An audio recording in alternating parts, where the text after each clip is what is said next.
नमस्कार, स्वागत है आप सभी का मौसम तक और न्यूज़ मीडिया मंच यूट्यूब चैनल मौसम तक फेसबुक पेज पर। मैं हूं देवेंद्र त्रिपाठी। दोस्तों, आज तारीख 24 नवंबर है। 25 नवंबर को देश भर में मौसम का मिजाज कैसा रहेगा इस वीडियो में हम समझेंगे। 25 नवंबर यानी दिन होगा मंगलवार का। इस दिन क्या कुछ परिवर्तन देश भर में मौसम में होगा, ये जानने का प्रयास करेंगे। आप देख सकते हैं किस तरह से क्लाउडिंग लगातार दक्षिण भारत के क्षेत्रों के पास, भारत के समुद्री रीजन पर, यानी जिसे हम हिंद महासागर कहते हैं, यानी इंडियन ओशनिक रीजन, इस भाग पर बन रहा है। और साथ में साउथ पेनिनसुलर रीजन पर, उत्तर भारत की तरफ ज़्यादा बादल नहीं है।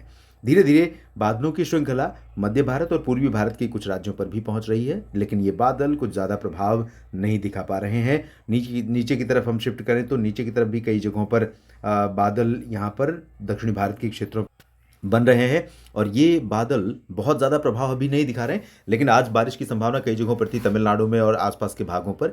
लेकिन आप समुद्र में देखिए, अंडमान व निकोबार द्वीप समूह से, यानी दक्षिणी अंडमान सागर, दक्षिण पूर्वी बंगाल की खाड़ी से लेकर के पूरा का पूरा ये रीजन प्रभावित हो रहा है। और इन सभी भागों में काफ़ी घनघोर बादल बन रहे हैं, और ये क्यूमुलोनिम्बस क्लाउड हैं। ये इस बात की तरफ इशारा है कि ओशनिक और एटमॉस्फेरिक, यानी समुद्र और वायुमंडल दोनों की परिस्थितियां ऐसी हैं जो यहाँ पर तूफान बनने के लिए परिस्थितियों को अनुकूल बना रही हैं।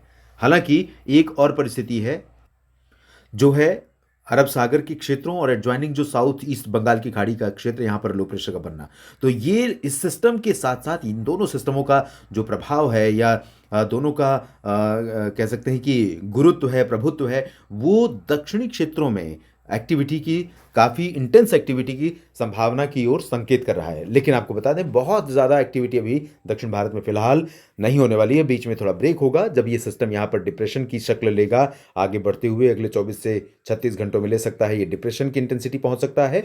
और बंगाल की खाड़ी के और आगे पहुंचने के बाद, भारत के तटों के करीब पहुंचने के बाद ये साइक्लोन बनेगा। संभावना है कि 26 या 27 के बीच में ये तूफान बन सकता है। और जब ये तूफान बनेगा तो उस दौरान भारत के तटों पर काफ़ी ज़्यादा क्लाउडिंग बढ़ जाएगी, काफ़ी तेज़ हवाएं चलने लगेंगी पूर्वी, जो समुद्र से आ रही हैं। और उन हवाओं का प्रभाव कितना होगा, इसको हम अगले बुलेटिन में बात करेंगे। फिलहाल अभी देखते हैं कि किस तरह का मौसम देश भर में रहेगा, मध्य भारत या उत्तर भारत और पूर्वी भारत समेत सभी जगहों पर। तो दोस्तों, इस मैप में आप देख सकते हैं पूरा का पूरा भारत खाली दिखाई पड़ रहा है बरसात से। दक्षिण में कन्याकुमारी से, उत्तर में कश्मीर, पश्चिम में गुजरात से, पूरब में अरुणाचल।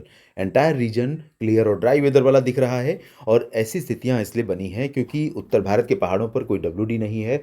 यहाँ पर कश्मीर से लेकर हिमाचल, उत्तराखंड और आसपास के भाग तथा गिलगित बाल्टिस्तान, मुजफ्फराबाद, लद्दाख का जो हिस्सा है, इन सभी भागों में बरसात नहीं हो रही है। और ना ही हिमपात की कोई अभी संभावना अगले 24 घंटों में नजर आ रही है।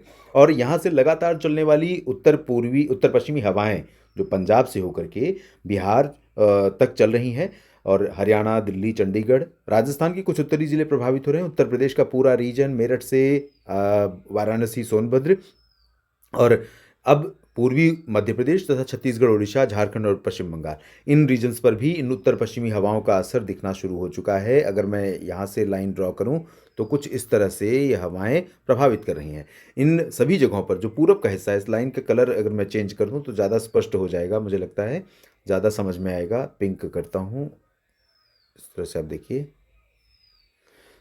इसके पूरब में उत्तर पश्चिमी हवाएं हैं। तो पंजाब में भी लुधियाना, जालंधर, पठानकोट और पटियाला से लेकर के इधर चंडीगढ़, और हरियाणा में अंबाला, पंचकुला से लेकर के नीचे की तरफ करनाल, कैथल, जींद, रोहतक, भिवानी और सोनीपत, पानीपत, करनाल, हिसार, सिरसा, फतेहाबाद, और नीचे गुरुग्राम, फरीदाबाद, पलवल, दिल्ली एनसीआर और गंगानगर, हनुमानगढ़, सीकर, चूरू, अलवर से लेकर भरतपुर तक, आगरा, अलीगढ़, मथुरा से लेकर के मेरठ, मुरादाबाद, सहारनपुर, नजीबाबाद, बुलंदशहर, गौतम बुद्ध नगर, और साथ में बरेली, शाहजहांपुर, झांसी, ललितपुर, बहराइच, गोंडा, बस्ती, बलरामपुर, अंबेडकर नगर, लखनऊ, अयोध्या, अमेठी, रायबरेली, बाराबंकी, प्रतापगढ़, सुल्तानपुर, जौनपुर और आजमगढ़ से लेकर देवरिया, कुशीनगर, पूरे रीजन में। और अब बिहार में भी तापमान फिर से गिर रहा है, क्योंकि यहाँ पर आ रही हैं उत्तर पश्चिमी दिशा की ये ठंडी हवाएं, जो इन क्षेत्रों को लगातार प्रभावित कर रही हैं। और इन हवाओं के कारण मिनिमम टेम्परेचर नीचे जा रहा है।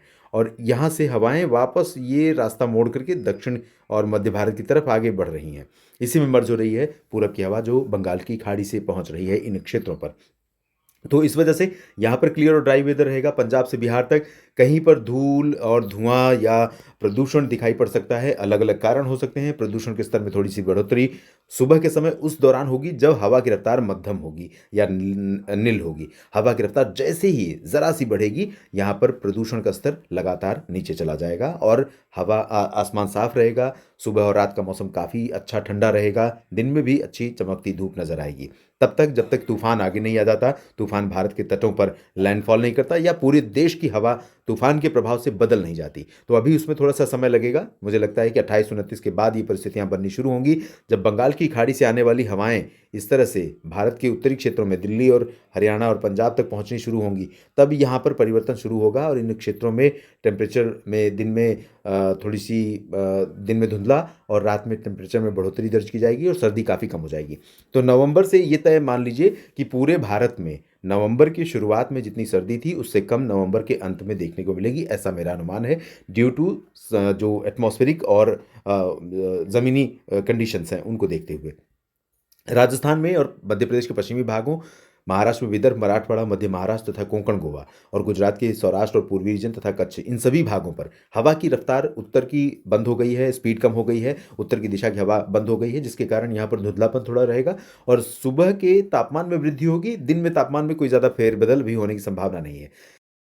इसी तरह से दक्षिण भारत में तेलंगाना, कर्नाटक, आंध्र प्रदेश पूरा रीजन, तमिलनाडु, केरल और लक्षद्वीप, पुदुचेरी, अंडमान और निकोबार द्वीप समूह के दक्षिणी भागों को छोड़कर बाकी जगहों पर ज़्यादा एक्टिविटी नहीं होगी। अभी थोड़े समय बाद मॉनसून, नॉर्थ ईस्ट मॉनसून यहाँ पर एक्टिव होगा जब तूफान आगे बढ़ेगा और पूर्वी भारत में बिहार, झारखंड, पश्चिम बंगाल से लेकर पूर्वोत्तर में भी शुष्क मौसम रहेगा। कोई ज़्यादा मौसमी बदलाव की संभावना फिलहाल नहीं है।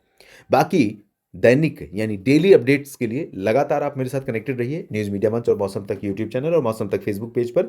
ये जानकारियां अगर आपको ठीक लगती हैं और आपके लिए मौसम की जानकारी ज़रूरी है, सही और सटीक सरल भाषा में, तो आप मेरे साथ इसी तरह से इस प्लेटफॉर्म पर बने रहिए लगातार। उसके लिए सब्सक्राइब कीजिए इस चैनल को और बेल आइकन पर क्लिक करिए ताकि हर वीडियो का अपडेट पहुंचे आप तक। और कल सुबह के डिटेल्ड बुलेटिन में आपसे और बात करूंगा और बताऊंगा किस तरह का मौसम या किस तरह का साइक्लोन का प्रभाव भारत पर पड़ने वाला है।